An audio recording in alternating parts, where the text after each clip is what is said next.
up, YouTube? This is Too Raw for TV. All right. So before I get into this video, I want to give a shout out to Choco Taco for his contribution to the channel.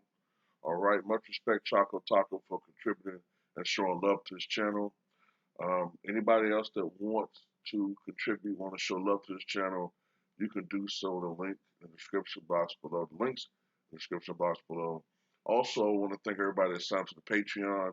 I will be dropping at least one video today, maybe two, on the Patreon. And the Patreon, for those of you who are interested, it's $2 per month. The reason why I created Patreon is because I can't really be too raw for TV on YouTube anymore. Um, so I so I went over to that format. It's probably 340 something videos over there now. A lot of content already. I upload regularly on the Patreon. So if you guys are interested, you can sign up for the Patreon. That link in the description box. Now, I was talking to one of my subs earlier, right? Well, I don't want to call him a sub, but it's somebody that I've talked to for a while now when it comes to sports. And we were talking about this Brooklyn Nets team. It looks like Andre Drummond just made sign with the Brooklyn Nets, and this would, I mean, let's be honest. If this team stays healthy, they would have to be the heavy odds-on favorite to win a championship. As a matter of fact, with a team compiled like this, it's almost a dynasty type situation that could uh, reveal itself. So this is my question to you guys, right? Now let me say this: if you didn't see my video yesterday, I don't like these situations where uh, you have a meal pieced, put together super team. I think it's bad for the NBA product overall. This is just what we were complaining about a couple of years ago when it looked like it was only the Warriors and Cavaliers that had a shot at going to the finals every year, right? This was just what we were complaining about. Then, there was a little bit more parity in the NBA, and now we're going right back to the same problem we had before, right? But let me ask you this, though. If the Nets do play the Lakers in the finals and they beat them, and let's say it's not even a competitive series, let's say it looks something like the finals in 2017 and 18, right? Would this perhaps hasten LeBron James' retirement? Now, I do realize that even though LeBron says he's playing for titles, he also does play for achievement. Okay, I know that it's obvious he does play for achievements. He does want to pass Kareem Abdul-Jabbar all time in scoring. Okay, however, LeBron also has become accustomed over the past decade to being in that championship picture ever since the Miami Heat, assembly. So he's always been in that for the most part, except for 1 year, 2019. He's always been in the finals or in a championship picture. But what happens if this Nets team become a dynasty? And also, what happens if you know nature takes its course? Now, LeBron has played at a very high level for a lot of time, for a very long time. But what happens if the Utah Jazzes and the Phoenix Suns? Although I'm not so sure about that team, but let's say Denver gets their act together. Let's say the Clippers finally get clicking. Let's just say that it's no longer the situation where the Lakers are far and away the best team in the Western Conference, and LeBron James sort of becomes a really good player on a really good team, but no longer is he LeBron. Like, would he be comfortable with playing at a lower level? Would he be used to playing? Or will he accept ever playing at a level that's not consistent with where he's been playing at for the last 18 years? That's something to be discussed, right? And there's also another thing, a political aspect of this that I want to tackle, okay? Um, Usually superstars, okay? When I say superstars, I really mean the guys that have been carrying the league, right? Everybody has their little run. Like when the NBA was fledgling, Joe Fultz was the first star, but the NBA was small potatoes then. George Mikan was the first true superstar, and he reigned for like a 5-year window, more or less. Then you had a couple of stars. I would say Bob Pettit was the best player at that time. He won a title. Then from the late 50s into the late 60s, you had Bill Russell being the man who was at the helm of most of those titles, right? Almost all of them except for one in the 60s. And then, of course, you also had Will Chamberlain doing his thing from the early 60s to the early 70s.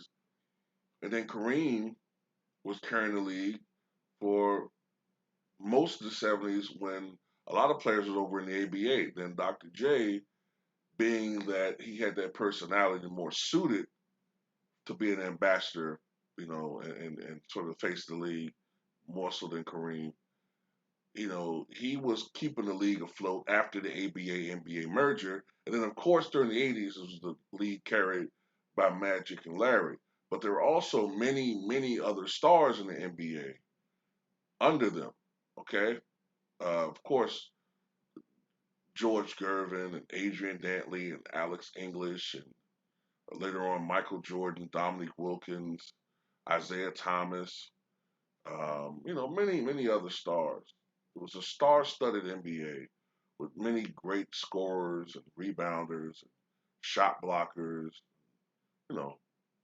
Um, so even when Magic and Larry left the scene in the early 90s, Michael Jordan, who had been a sensational one-on-one man game, finally got it going in Chicago, and they were able to carry the league in the 90s. But this was a problem that the NBA had at the time. And this is why I'm going through all of this. Whereas in the 80s, you had Magic and Larry, right, that were sort of headlining the league with Julius Erving still hold over from the 70s. And then later on, Isaiah didn't really have that personality, that popularity, I should say, that the other ones had. And he really still hasn't, to this day, got a lot of his just due. But anyway, there's still a lot of other stars that the NBA promoted. You know what I'm saying? They didn't just talk solely about Magic and solely about Larry Bird every segment of every, you know what I'm saying? They still promoted Jordan and Dominique and Ewing and Elijah Wan and Sampson and all those other guys I mentioned, right? So that when those guys left, they were missing. The void was missing. You see the void, right? When they left, but you still had other guys in the NBA to help fill that void. The NBA kind of messed up in the late 90s because they relied a little bit too much on Jordan, right? And they weren't promoting properly the younger guys. They weren't promoting properly the Kevin Garnett's and the Stephon Marbury's and to an extent Grant Hill and Penny Hardaway unfortunately suffered a terrible injuries. Glenn Rice, they weren't really promoting them like they should. They were relying heavily on Michael Jordan to carry the NBA, right? So when he retired, and then they had that "It's Our Turn Now" campaign, right? The ratings plummeted. Why? Because a lot of the fan base left because they just followed Jordan and the Bulls. And then some of these guys, they just didn't know him very well. Allen Iverson, you know, they kind of they just knew him from his legal issues and saw him as, it was a little bit of a culture thing too. You know what I'm saying? A lot of these guys were more affiliated with hip hop. It's deeper than what I'm making it out to be. Okay, it's deeper. Okay, um, but I'm seeing some of the same problems. In fact, it's worse because in the 2000s there were a lot of stars in the NBA, right? A lot of them. I don't have to name all of them, but you just go through your mind. There were a lot of stars in the 2000s. There's still a lot of stars in the NBA, but the league kind of relies a lot on LeBron James, right? They, you see it in the shows in the morning. They talk about him and the Lakers incessant.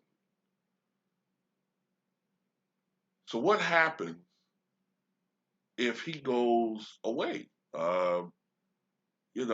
What happens when he retires and you're not promoting your new up and coming talent in a properly.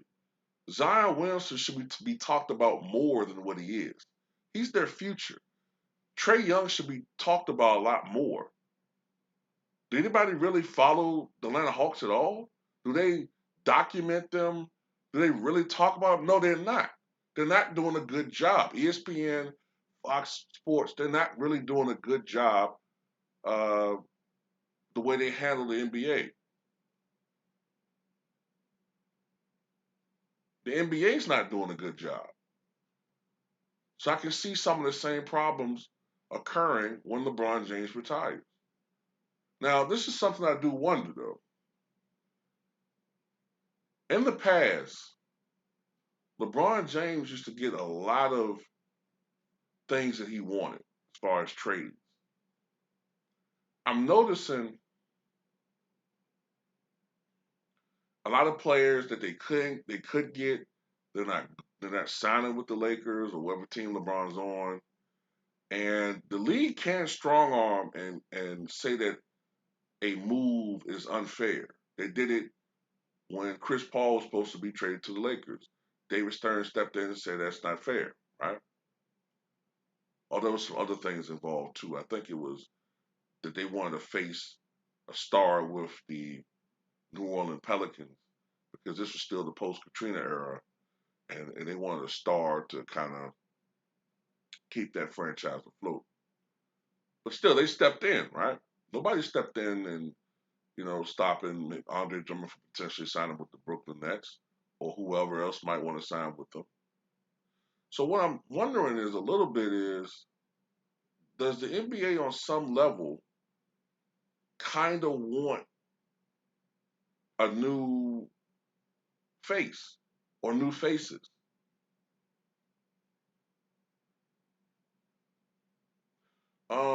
Another thing that you have to wonder, and this is the point I really want to make. LeBron James is, and this is a good thing, he is unapologetically black, right? Now you can sit there and say, "Oh, well, he only does it for this and that." The fact remains is that he speaks out about issues relatable to most black people. Okay, he speaks out on issues that are pertinent to the black community. That's why he's received the ire of the far right. But let's remember something here, okay? Even though the NBA pretends to be, progressive and all that, most of these owners have a certain ideology, right?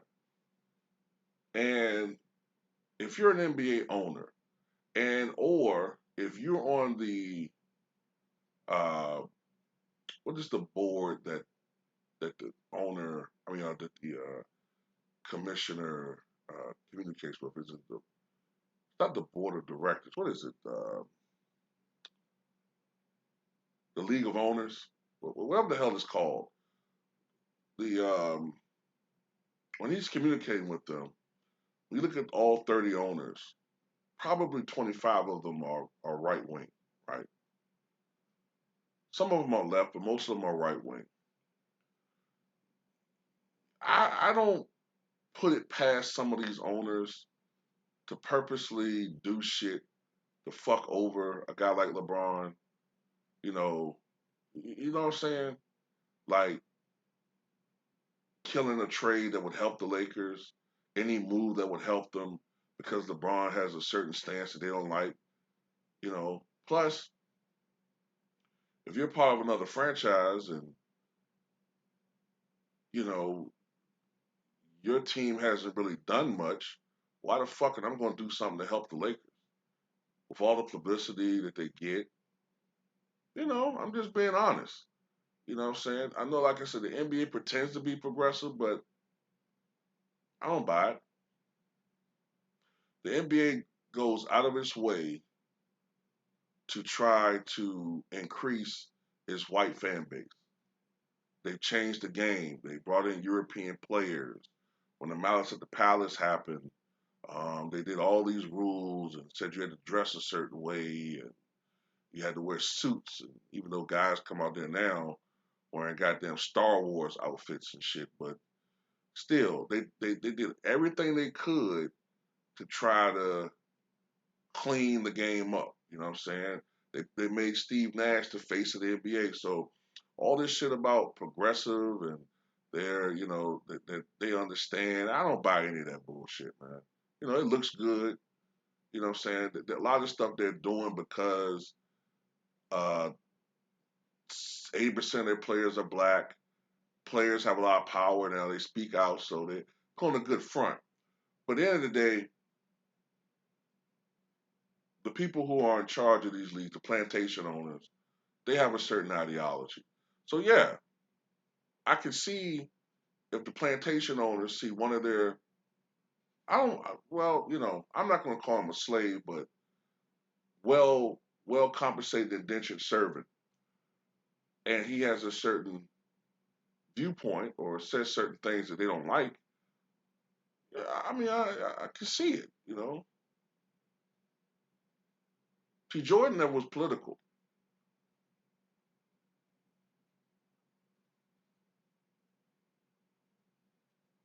Jordan never really went that way. LeBron James does. Now, LeBron James has a lot of power, so that's why, and it is a slightly different era because we seen what happened when you went political back in the day. We seen what happened to Craig Hodges and how Jordan and the Bulls didn't stand up for him, and he was pretty much ousted from the league. We saw what happened to Mahmoud Abdul-Rauf, who was actually an all-star level player, and his career was over within 2 years. After that incident in 1996 when he would not, stand for the American flag, and yeah, that didn't happen before. He was pretty much gone from the league in a couple of years. He went from being a guard on the on the precipice of stardom with the Denver Nuggets to I remember him being traded to the Kings and then back in the day when you got traded to the Kings, your career was pretty much done. So that's all I'm saying, man. You know, it does make me wonder if we could be seeing the last of the era where LeBron James is like seen as the man. I guess I'm trying to say. Now, there'll be people that listen to this video and they're gonna be all in their feelings and not listen to a damn thing I'm saying. Oh man, I knew you were an undercover LeBron James hater. You pretend like you're unbiased, but I can clearly hear in the tone of your voice that this is what you're wishing for. Even though I've said that what Kevin Durant's doing is fucked up. Oh, you just pretending not to like it. But deep down inside, Too Raw, you really like what Kevin Durant's doing. All right, bro. Whatever you feel, man. One day I'm a Jordan hater. Next day I'm a fucking LeBron hater. The next day I'm a KD hater. Then I'm a Steph Curry hater. What else? What else have I been? I'm a Luka Doncic hater. I'm a big critic of his, though. I ain't gonna lie. I can understand somebody saying I'm a Luka Doncic hater.